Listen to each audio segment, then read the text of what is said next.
Welcome to my YouTube channel Manoj education. आज हम लोग इम्पोर्टेंट टॉपिक के बारे में बात करने वाले हैं। जो मॉडल पेपर है, मॉडल पेपर का आज इस वीडियो में हम लोग फर्स्ट पार्ट कवर करने वाले, यानी ऑब्जेक्टिव क्वेश्चन जो पूरी किताब से लिया गया है। टोटल 20 क्वेश्चन है, ठीक है। ये इतने इंपॉर्टेंट क्वेश्चन है कि जो बच्चा इसे सॉल्व कर लेगा उसको जरूर कॉन्फिडेंस मिल जाएगा पूरी किताब से कि हाँ किस प्रकार से क्वेश्चन पूछा जा सकता है।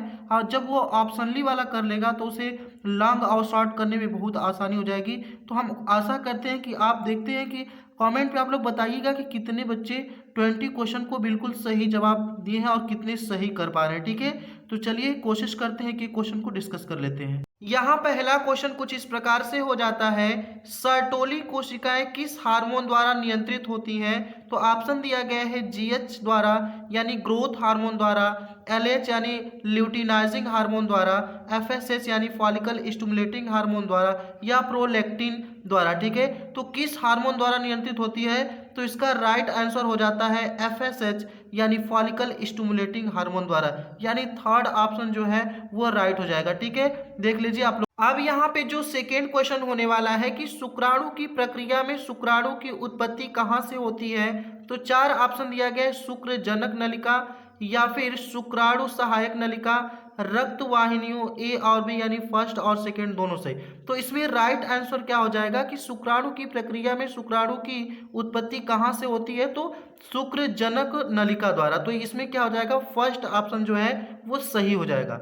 यहाँ पे जो थर्ड क्वेश्चन दिया गया है कि माला डी क्या है। माला डी बुखार की दवा है, गर्भ निरोधक गोलियां हैं, विटामिन की गोलियां हैं, इनमें से कोई नहीं। तो राइट आंसर क्या हो जाएगा, क्योंकि यह गर्भ निरोधक की गोलियां हैं, क्योंकि निषेचन को रोकती है।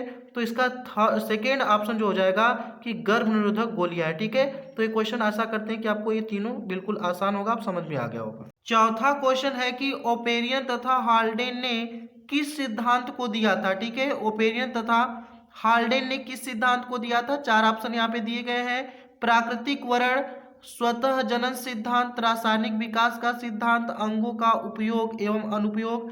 तो इसका राइट आंसर क्या हो जाएगा कि किस सिद्धांत को उन्होंने दिया था। तो इसका थर्ड ऑप्शन हो जाएगा कि रासायनिक विकास का सिद्धांत दिया था। कौन सा विकास का, रासायनिक विकास का सिद्धांत दिए थे, ठीक है, ओपेरियन तथा हाल्डेन ने, ठीक है।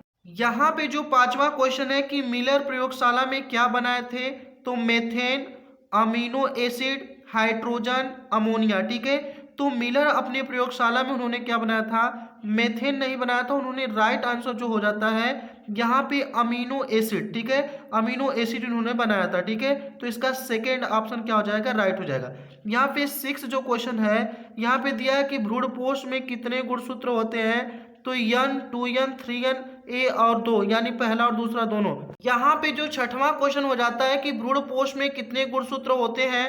तो n 2n 3n पहला और दूसरा दोनों। तो इसमें राइट आंसर हो जाएगा 3n यानी 3 गुणसूत्र होते हैं। यहाँ पे सातवां क्वेश्चन कुछ इस प्रकार से हो जाता है कि वायु परागित पुष्प सामान्यतः होते हैं आकर्षक, छोटे, रंगहीन, दूसरा और तीसरा दोनों से। तो इसमें राइट आंसर हो जाएगा दूसरा और तीसरा, यानी छोटे भी होते हैं और रंगहीन भी होते हैं, ठीक है। तो ये राइट आंसर हो जाएगा फोर्थ वाला, ठीक है। यहाँ पे जो आठवां क्वेश्चन हो जाता है, विडाल जांच से किसका पता चलता है।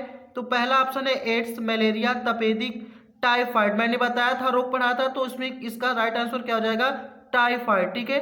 तो इसमें क्या होता है, विडाल टेस्ट उसमें टाइफाइड में किया जाता है, ठीक है। तो इसका फोर्थ ऑप्शन राइट हो जाएगा। यहाँ पे जो नौवां क्वेश्चन हमारा कुछ इस प्रकार से है, कान्हा राष्ट्रीय अभ्यारण्य मशहूर मतलब है किसके लिए, पक्षियों के लिए, घड़ियाल मगर के लिए, गैंडा के लिए, बाघ के लिए। तो इसका राइट आंसर जो होने वाला है यह है बाघ के लिए, ठीक है। यहाँ पे 10वां क्वेश्चन कुछ इस प्रकार से हो जाता है, प्रतिकोडो पाए जाते हैं mRNA में, rRNA में, tRNA में, इनमें से सभी। तो इसका राइट आंसर थर्ड हो जाएगा, यानी tRNA पे पाए जाते हैं, ठीक। यहाँ पे जो 11वां क्वेश्चन है, ग्रीन मफलर प्रदूषण किससे संबंधित है। तो मिट्टी से, हवा से, ध्वनि से, जल से। तो इसका राइट आंसर क्या हो जाएगा कि यह ध्वनि से संबंधित है, ठीक है। यहाँ जो 12वां क्वेश्चन है कि मानव जीनोम परियोजना की खोज किसने की। तो फ्रांसीसी कॉलिनस एवं रॉड्रिक, वाटसन एवं क्रिक, वीडल एवं टैंटम और पाल वर्ग एवं वोलमैन, ठीक है। तो इसका राइट आंसर क्या हो जाएगा, फ्रांसीसी कॉलिनस एवं रॉड्रिक ने, ठीक है। तो इसका राइट आंसर फर्स्ट हो जाएगा। यहाँ पे जो 13वां क्वेश्चन है कि भ्रूणपोष की उत्पत्ति किससे होती है? पराग नलिका से, लघु बीजाणु से, लघु बीजाणुधानी से, गुरु बीजाणु से। ठीक है, भ्रूणकोष, ठीक है, भ्रूणपोष यहाँ दिया है तो भ्रूणकोष की उत्पत्ति हमेशा जब भी होती है तो वो गुरु बीजाणु से होती है, तो इसका फोर्थ ऑप्शन राइट हो जाएगा। यहाँ पे जो 14वां क्वेश्चन है कि बच्चों में मंगोलिज्म या डाउन सिंड्रोम होने के क्या कारण है?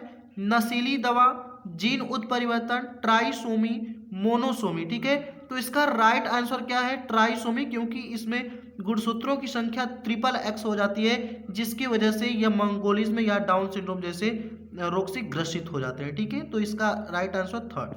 15वां क्वेश्चन यहाँ पे हो जाता है कि इनमें से किस किस क्रिया से डीडीटी की सांद्रता अगली पोषी स्तर में बढ़ती है? जल प्रस्फुटन, जैव आवर्धन, सुपोषण, ओजोन प्रदूषण। ठीक है, तो इसका राइट आंसर जो होने वाला है वो है जैव आवर्धन। ठीक है, जो इसका 16वां क्वेश्चन कुछ इस प्रकार से हो जाता है कि बीटी 20 का प्रभाव किस कीट वर्ग पर होता है?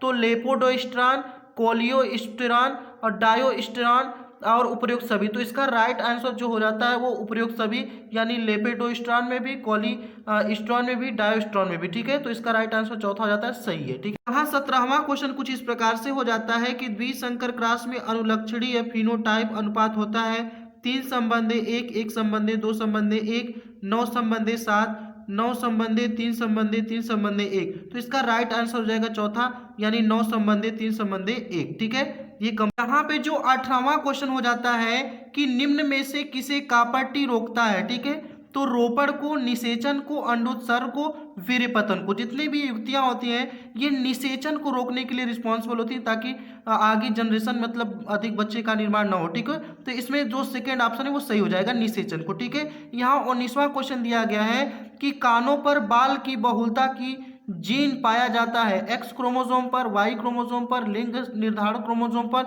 अलिंगी क्रोमोसोम पर। तो इसका भी सेकेंड ऑप्शन क्या हो जाएगा? वाई क्रोमोसोम पर। ठीक है, अब यहाँ देख लेते हैं, यहाँ जो 20वां क्वेश्चन है कि पारिस्थितिकीय तंत्र शब्द के उपयोग का श्रेय दिया जाता है गार्डनर को, ओडम को, ट्रांसी को, वार्मिंग को। ठीक है, तो इसका जो थर्ड ऑप्शन है ट्रांसी को दिया जाता है, जो पारिस्थितिकी तंत्र शब्द के उपयोग को श्रेय दिया जाता है। ठीक है, तो इसका जो थर्ड ऑप्शन है वो राइट हो जाता है। आशा करते हैं कि आप सारा क्वेश्चन सॉल्व कर चुके होंगे। जितने भी बच्चे लास्ट तक वॉच किए हैं और अच्छे से देखे उनको जरूर कॉन्फिडेंस आया होगा, नॉलेज मिला होगा। ठीक है, thank you for watching my video.